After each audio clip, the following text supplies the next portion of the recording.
Hi, I'm back. It's me. It's Anne. Um, Welcome back to another installment of more tips and tricks on how to get started in Diablo Immortal. So previous installment, the previous episode, we covered on completing your storyline and your quest line. Get to Paragon level, do your challenge rifts, put in your gems, upgrade your Paragon tree, upgrade the Ibn Fats, and where to get more resources, right? So today, we're just only gonna cover gear, specifically legendary gear, the different types of legendary gear, and how to like visually identify what type of gear you have. Okay, so let's get started. So this is my gear. I have plentiful gear. Okay, let me just get up this slope here because we don't need people running around us. Here. Okay, let's take a look. There are 5 different types of gear that we're looking at today. We have number 1, basic gear. Number 2, we have gears with invocation. Number 3, we have gears with ancestral properties and invocation. I'll go through what that means and how you can use them to your advantage. Number 4, we have gears with cursed properties, like what we have here. Here. Cursed properties. We have enabled gear and disabled gear, disabled curses. And then number 5, 1, 2, 3, 4. Okay, 5, we have gear that has unique magic properties here. This is what we call eternal gear. So 5 types of gears. I won't have enough time to cover charms and reliquary today and resonance because this is a hefty topic. There's a lot to cover. Let's get started quickly. So, how do you identify your gear? If you take a look at it, the basic gear and gears with invocation and eternal gear, they all look the same. What do I mean by that? Look at this filigree here that you see on the side, right? And also, like, just in general, the thumbnail of the gear, it doesn't show you any different from each other, right? So it looks exactly the same. So that's one thing you have to be aware of, right? It has this filigree, just this normal filigree thing. So that's basic gear. All gears will have a combat rating, attributes, and magic. So when I say basic, it doesn't mean that, you know, oh, it's base. No, it's default. For legendary gear, this is the default. And this is the lowest of the default, right? The lowest of the lowest. Like, it only has 2 attributes and 1 magic line. A good piece, like an exceptional piece of gear, just an exceptional piece of basic gear or whatever gear that you get will have here 3 lines for attributes and 3 lines for magic, like so. The only thing that's making this piece of gear different is the this purple thing, right? This thing is because I awakened my rank 10 gem. That's why it's purple. Otherwise, it'll just look like this, right? Yeah, it's just normal. So this is an exceptional piece of gear here that you can see. It has 3 attributes. If you click on it, it easily tells you what it does for you. And then the magic here, I have 3 lines for it. Right, so my death will heal party members. Nearby enemy damage decreased by 3%. So whatever enemy that tries to damage me, it decreases by 3%. And then my maximum life increased by 1.5%. So this is like an exceptional piece of gear. 3 lines and 3 magic attributes. Yeah, so that's basic gear. Second piece of gear, gears that have invocation on it. So what types of gear can have invocation, and what is invocation? How does that affect you? Okay, so you want pieces of gear that have invocation and ancestral properties. And how do you get them? You basically have to open up your warband and join a warband, right? So the more active your warband, the better it is for you. Why is this so? Because once you get your pieces with invocation, right, you can click here. Okay, so this little icon here provides you to a shortcut to your warband tableau, ancestral tableau here. Okay, and we'll just cover it really fast. I now have 2 pieces of gear that have invocation on it. This is all RNG, by the way. So all the gear that I receive is all RNG, and so it will be the same for you as well. I have 2 pieces of gear here. So the more pieces of gear that I have that has the same type of invocation, the higher the chance for me to increase the trigger chance to proc the ancestral invocation, as well as the cooldown on the invocation, right? So let's say if I have like 3 pieces that have dash skills with the 50% chance to trigger an ancestral invocation, I don't know what the percentage chance to trigger is, but it will be there. And I also don't know what the cooldown is because it's not really stated here. If you click on the tooltip, it brings you quickly to the ancestral tableau. This is a shortcut, right? And this brings me to the next piece of gear, which is pieces that have ancestral properties. So if you notice on the thumbnail of the gear, that is legendary gear, right? Okay, so this is obviously from a different class. No worries. Just take note. Do you see this V-shaped demon head thing on top? Like it's on the icon itself, like on the thumbnail. This means that it is a ancestral gear. That's what we call it in game, ancestral gear, right? And if you click into it, you can see the difference, right? So this one has the filigree, right? And then this one has like a little lion's head. And then this piece, which we will cover later on, which is the cursed gear, has this half demon's head on it. So just notice this lion's head here, and then if you scroll down, you can see, oh yeah, it is ancestral properties. Only main hand gear has the ability to have ancestral properties.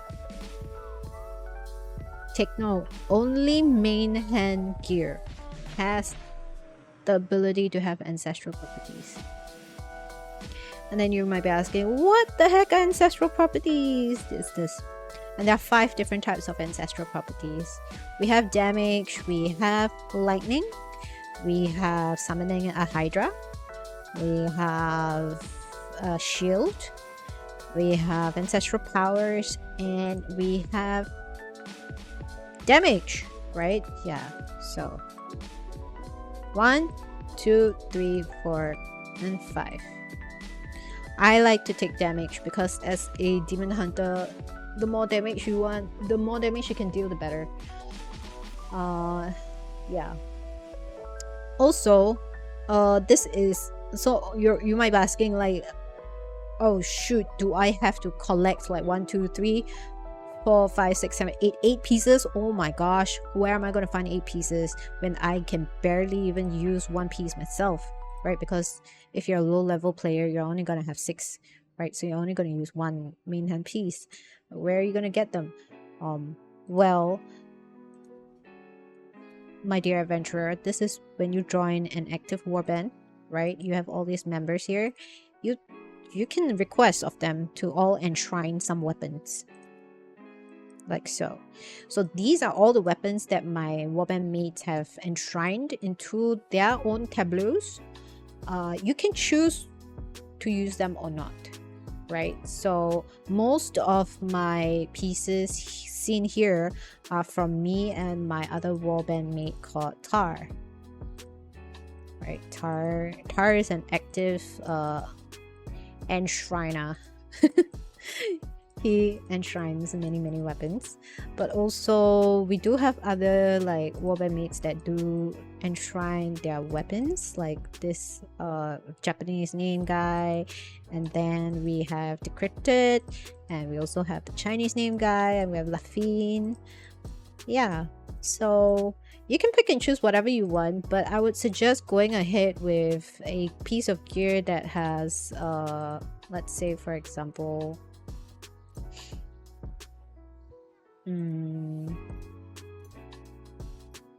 here. Oh, so it doesn't really matter. Okay, like yeah, when you see that it has a better stat, go ahead, change it in. So then your max bonus will always be, you know, well stocked up with points. But how do you get your current bonus this high? It's when you upgrade your warband ancestral tableau. And how do you get warband points? By doing things with your warband mates. So warband activities include purging the depths, defense of Saranga, and reliquary raids. On top of that, you can also get more points by running bounties, doing dungeons and elder rifts with your warband. Right, so these three particular, you know, events in your battle pass provides you not only with battle pass points but also warband points. So that's good to know, good to take note of. So that leads me to the next piece of gear, which is cursed property gear. So gear pieces that have cursed properties on them has this squiggly line on it. See all the squiggly lines and this like orange stump thing, this ball of thing here. So that, and then it also has that half demon hit in the border. So that's how you can identify it visually that oh okay, this is a piece of cursed property, right? Very quick. And again, like if you're taking a look at all the gear, you want to see that, you know, you wanna take a look at it, and you're gonna see that, oh hey, this is like a basic piece, but it also may have the cursed properties that you're looking for in terms of the negative property that might be useful for you, which I haven't come across a negative curse property that was useful to me other than reducing life and size by 1.5%. Yeah. Here, let's take a look at the stuff that I have right now. I have wired 2-piece and feeble. I have, this one is the tortured 2 pieces. So 2 pieces that I have in this entire equipped gear, 2 of them have this tortured, 2 of them has wired, and then the other 2 will have atrophy. And as we can see here, the negative, it may be the same for some, but most of it is RNG as well, so it differs from each other. It's just based on your luck what you pick up. I am not sure if it stacks, but I do believe it does stack. But how it stacks, I'm not sure. So I'm not sure how, like, if it's a 3+3 or if it's, like, for example, for this fatigue, right? Whether if it's 3+3 or it's 6%, right? So what I mean by 3+3 is, let's say if my primary attack is usually 100% and then now it's -3%, so it's 97%, right? And then if I have another piece, I don't know if that leads to a like a -3% off that 97%, or is it a -3 from the entire 97%? So it will become 94%, or would it be like a 96 point something percent, like a 96 point something percent? Yeah. So 3% of 97% is very different from 3% of 100%.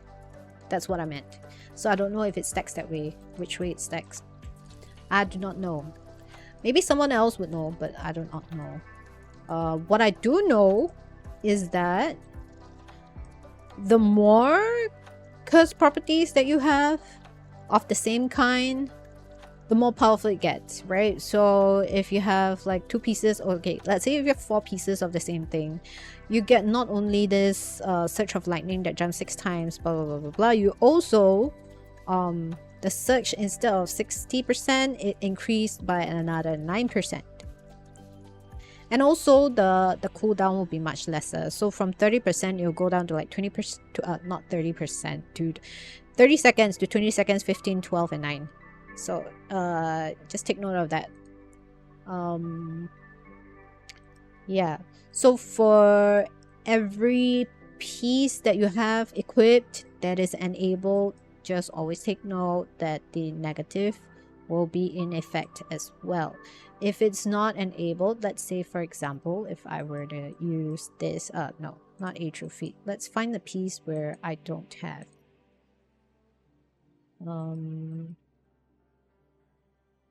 Wired, nettle. Okay, let's say if I use this piece, see, because I do not have a piece that also has nettled, it now shows that it has been disabled. So all I'm using on this is, all that is active is the basic stuff that a legendary gear has.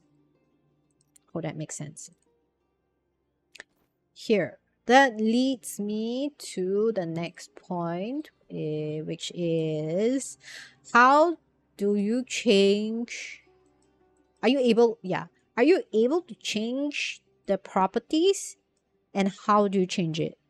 Are you able? Yes, you can change the properties, but only the positive ones. The negative is permanent to the piece, right? So you can't change the negative. You can only change the positive properties. And then where do you change it and how do you change it? You change it at any blacksmith. So like Charcy is a place where you can change it at. And you require reforged stones. No, not reforged stones. Yes, is it reforged stones? Yes, correct. The purification shards. These things. I was suddenly confused with this. It's a different reforged stone. Purification shards, you need these. You can get them from the Hills vendor. You can also get it, I think, mostly from the Hills vendor. Oh, and running a cursed tower. So this is where having a clan is useful, right? So the clan leaders will, at every season, select a tower that they are interested in owning as a clan. They may discuss it with you, they may not. And what you do is you come in, you pew everything. This is not pew-pewing anything. This is just me defending the camp, right?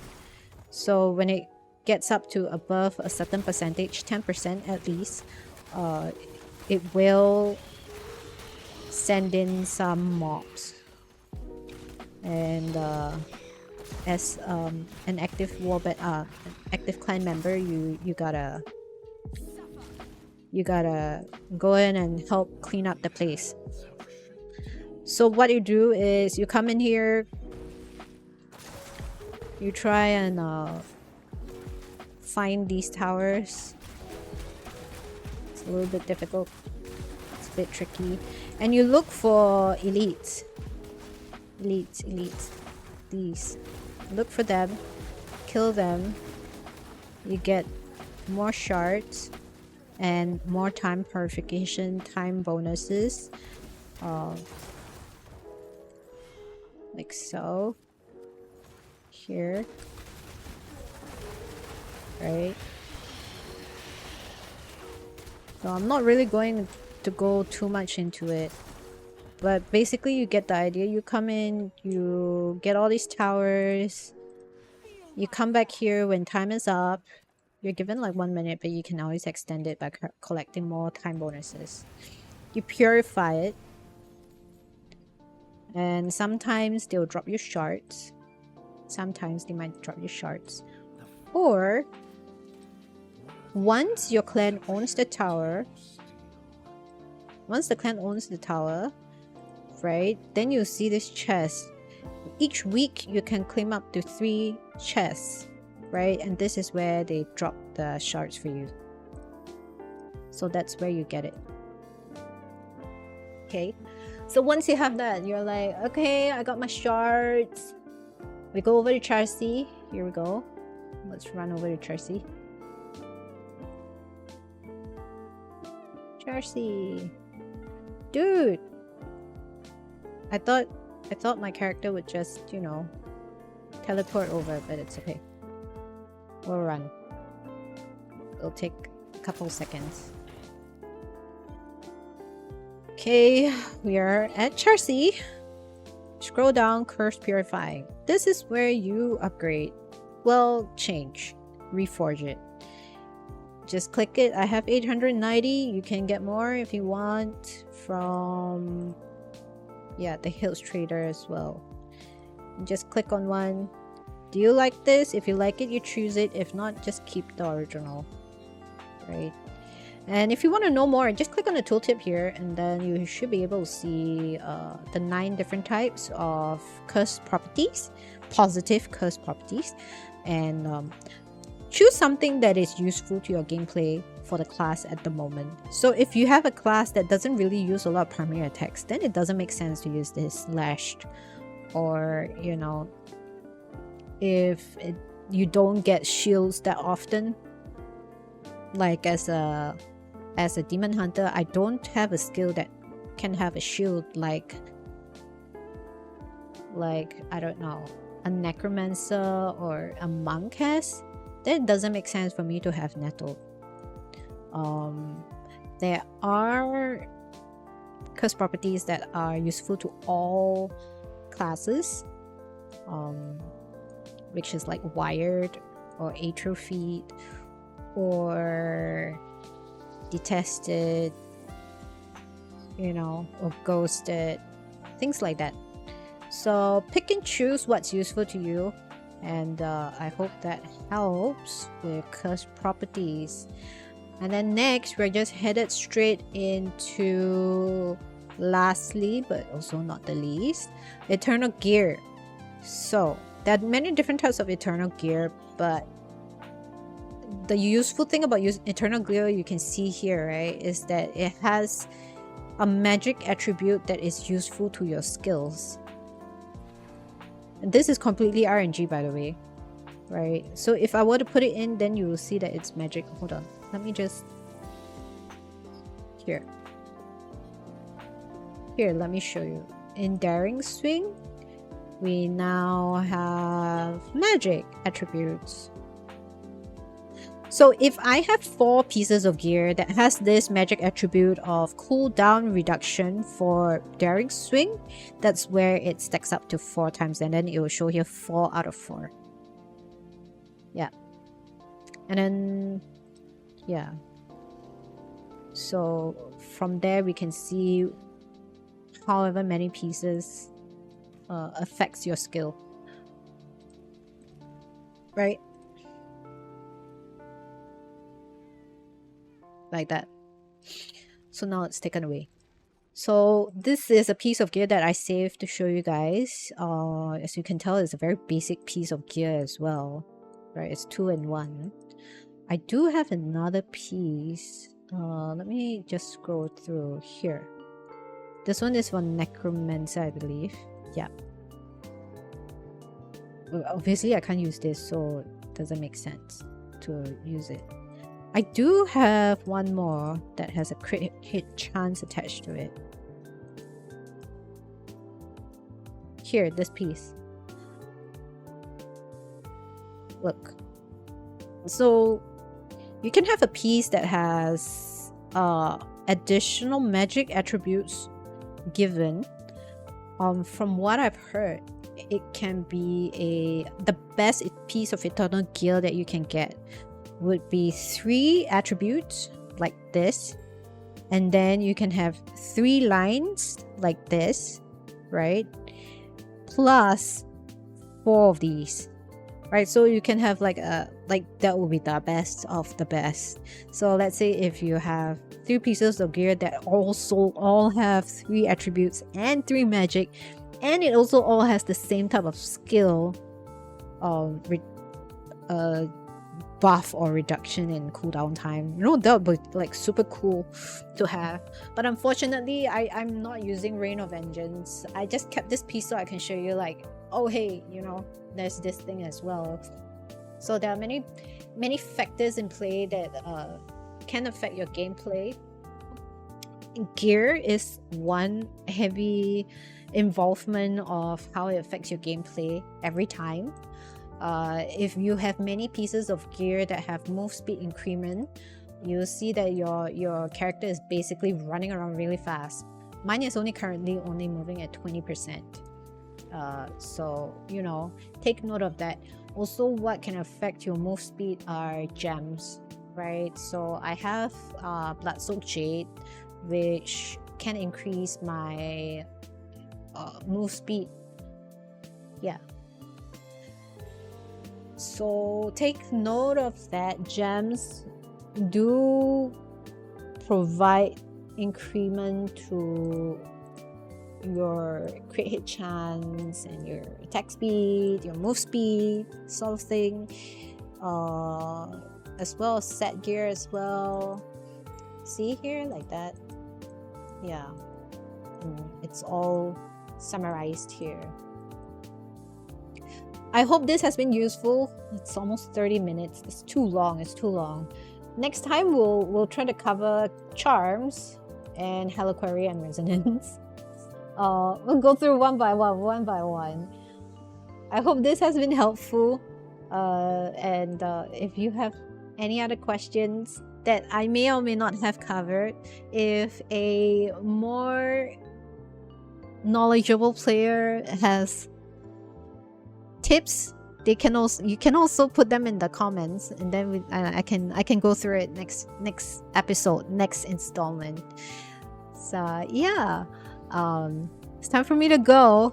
I'll see you guys real soon. I'll be streaming later, so if you're on Twitch, I'll see you. But if not, then I'll see you next week for another episode of more tips and tricks on how to get started with Diablo Immortal. Bye!